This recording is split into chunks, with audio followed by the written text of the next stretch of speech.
Good morning, everyone. It's Joker, and today we are back with another slime video. And heads up, today's going to be a long one, just so you know. This video has been requested by a number of people. Today we are going to go over the best 3-star and 4-star units. So we're not taking a look at, the 5-star Dark Milam and the Maru and the Space Remarus. No, we're not looking at those. We're looking at the other units that are on the banner that generally no one really cares about.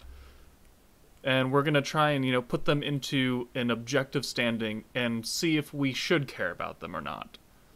We're going to go through the battle units, the protector units, so we got more than a few units to go over. I have a list. It's going to be a long video. Alongside talking about what they do, I'm going to try and, piece in some of their better skills as part of gameplay to throw up on the screen. That way you know exactly what they're doing as I talk about it, instead of it just being read. I think that'll be more interesting for you guys. But without further ado, let us begin with the 3-star units. We are sorted by natural level, so we've got all the 3 stars down here, and then we move into the 4 stars. Gail is a good 4-star bearer, since he's the only 4-star I don't have at 5-star. So, the first 3-star unit that you should actually give a crap about is Alice. One of the most important units in the game, all memes aside, because of her first skill, chance to stun a single target 30% for 1 turn. Now, if you're new to the game, and you haven't played around, and you haven't tried Master Conquest or Expert Conquest at the very least, you'll find some of those fights to be rather difficult, because you don't have, the stacked 5-star, 6-star teams that other people have that make the stage look terribly easy. Alice is going to be your ace in the hole. She has a 30% chance to stun, which 30% is not great. But since this game is very kind and lets you forfeit matches without losing stamina, it makes it very easy, quote-unquote, to go into a fight, pop the stun, and if it doesn't, then you just get out. And then you reset and reset and reset. And it's not the most fun way to play the game, but if you're going for a 3-star clear on Master Conquest so you can start parallel processing for hammers and cores, it's going to be pretty much necessary if you don't have a stacked team. So her stun is invaluable for that. Now, once you get into Extreme Conquest, the bosses are no longer stunnable. The higher levels of Crucible, you can't stun. So they've definitely limited her because they realized how powerful she is. But Master Conquest is still plenty difficult for many people, and you can still stun them. There are specific turns you need to stun bosses on.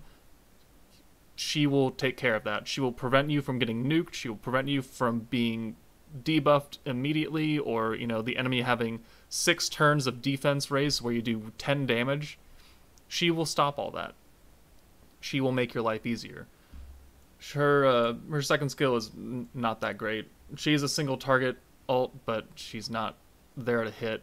Generally, you can leave her, if you level up her skill to maximum, you can leave her at level 1 because she's not there to do anything else but stun. So, Alice, very worthy of being a unit that you prioritize over the other 3 stars. The next unit that I want to talk about is the Chad, Gail Gibson. Now, looking at him on paper, he's a single target earth for 400%. Cool. He's at level 92 for me because I had to level him up. His first skill increases all allies' counter power by 12%.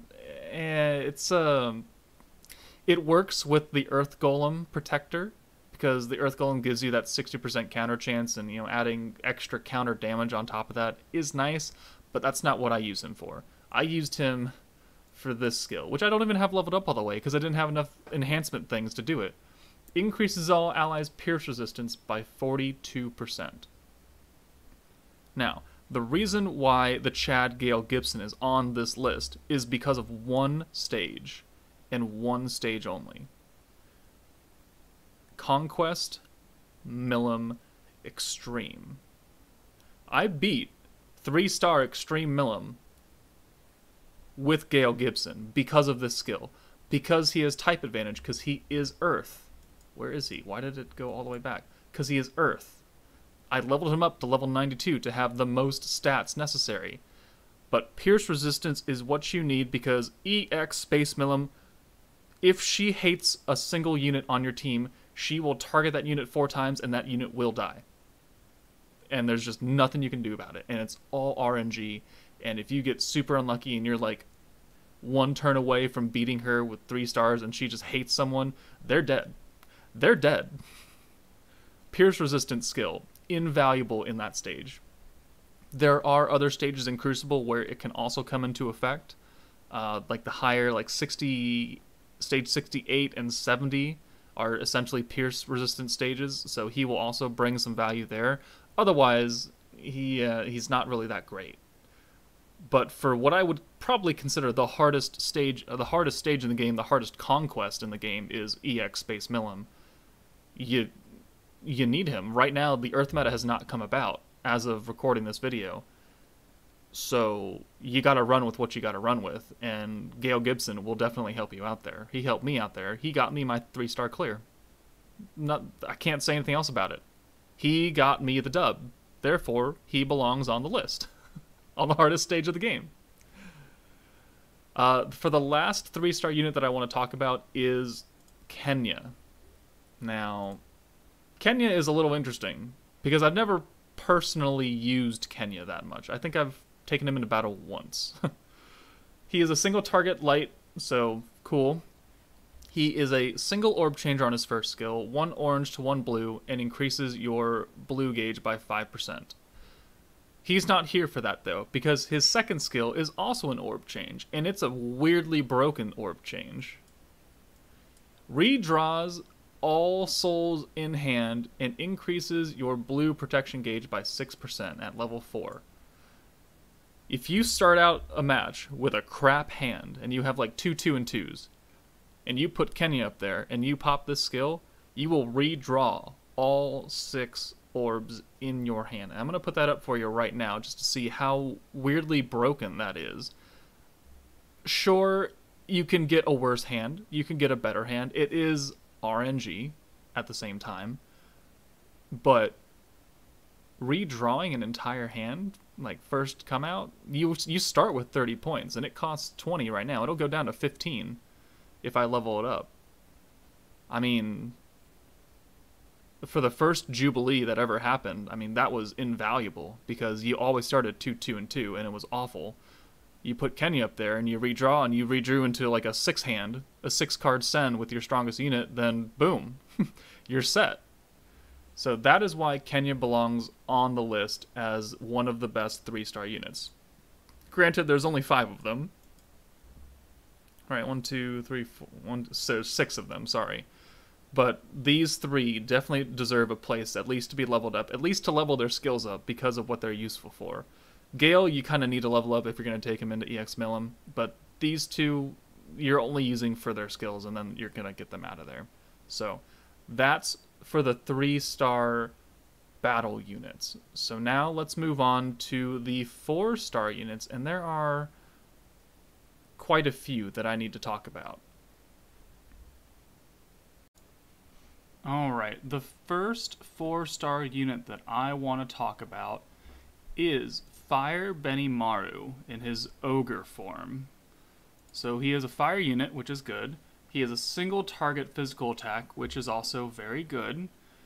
He is a solo attack booster, 15%, and it goes up to, I think, 20%?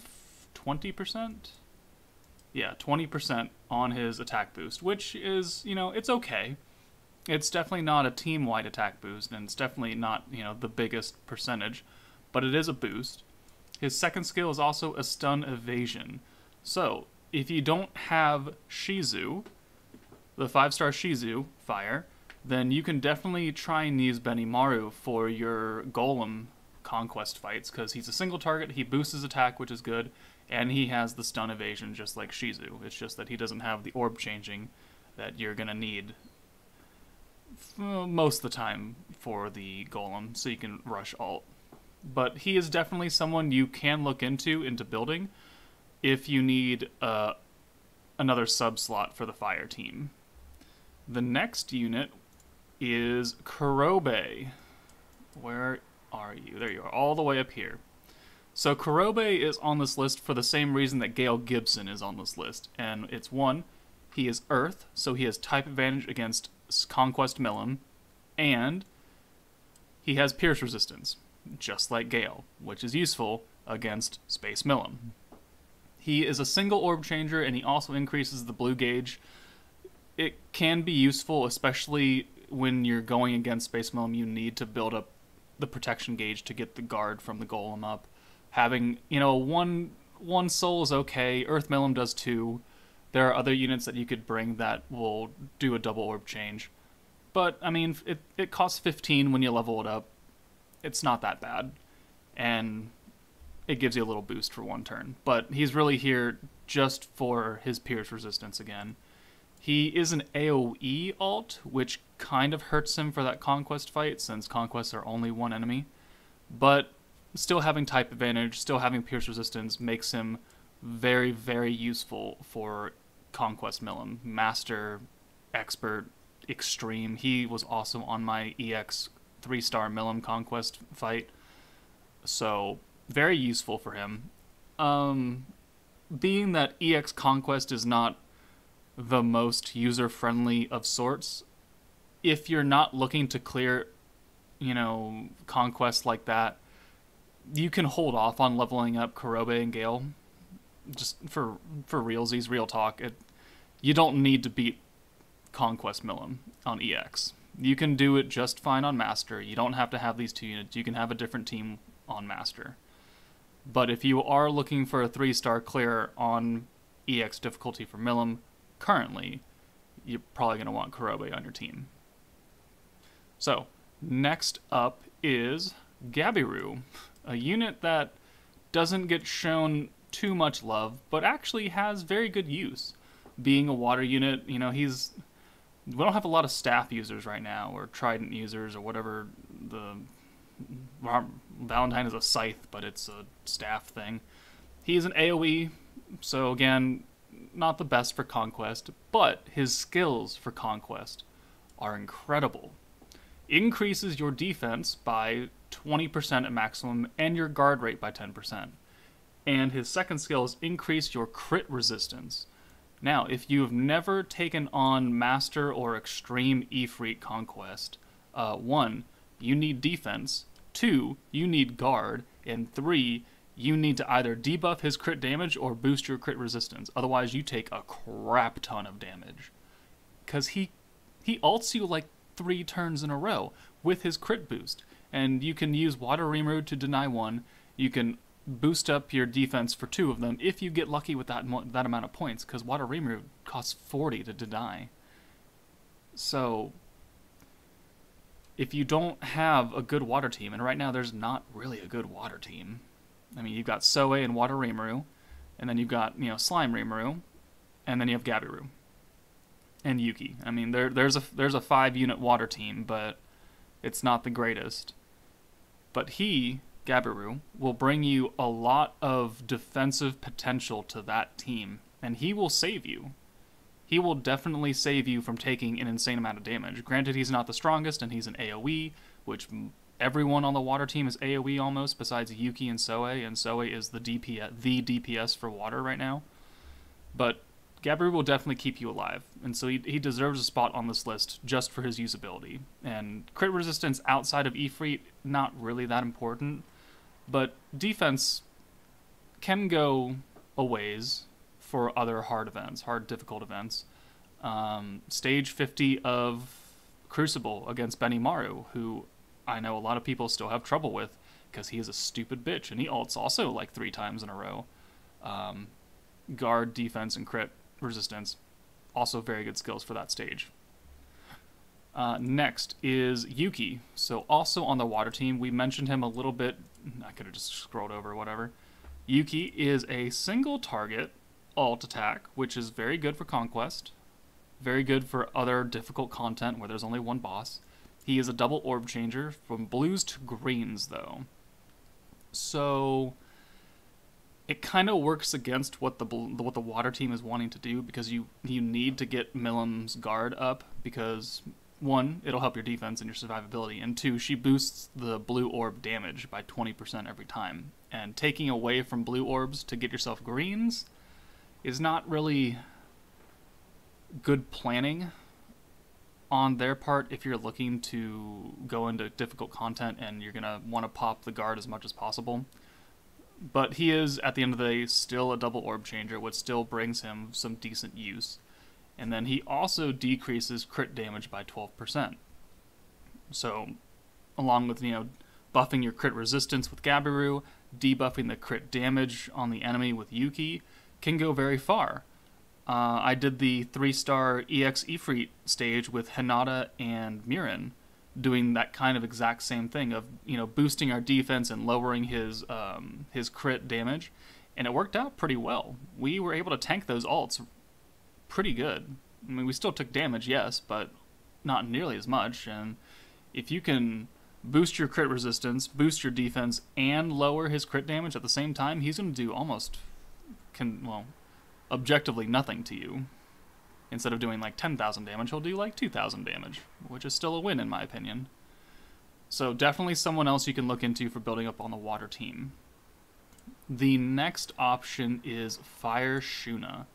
Not this Fire Shuna, we're talking about this Fire Shuna. So, spoiler, we're not talking about any of the free 6-star units, because they're 6-star units for freezies. Not talking about them, they're free. We're only talking about the summonable ones. So, this Fire Shuna, Ogre Fire Shuna, AoE, Fire, take it or leave it, whatever it is, defense, guard rate, and pierce resistance. So, she's a fire unit, and she has defense. It doesn't really make too much sense for this skill right here, or the pierce resistance skill, on the fire team. But do you know where you can use both of these skills to great effect? EX Milam. What does Gail do, and what does Kurobe do? Boost your pierce resistance. What do you need to survive against EX Milam? Defense and guard rate. Maxed out, the golem gives you 80% guard rate, which is a very high number. It can fail you, and it will fail you sometimes. Because more likely than not, Milam's going to hit that 20% proc, and you're going to die. So making that 90% just makes you a little bit more safer.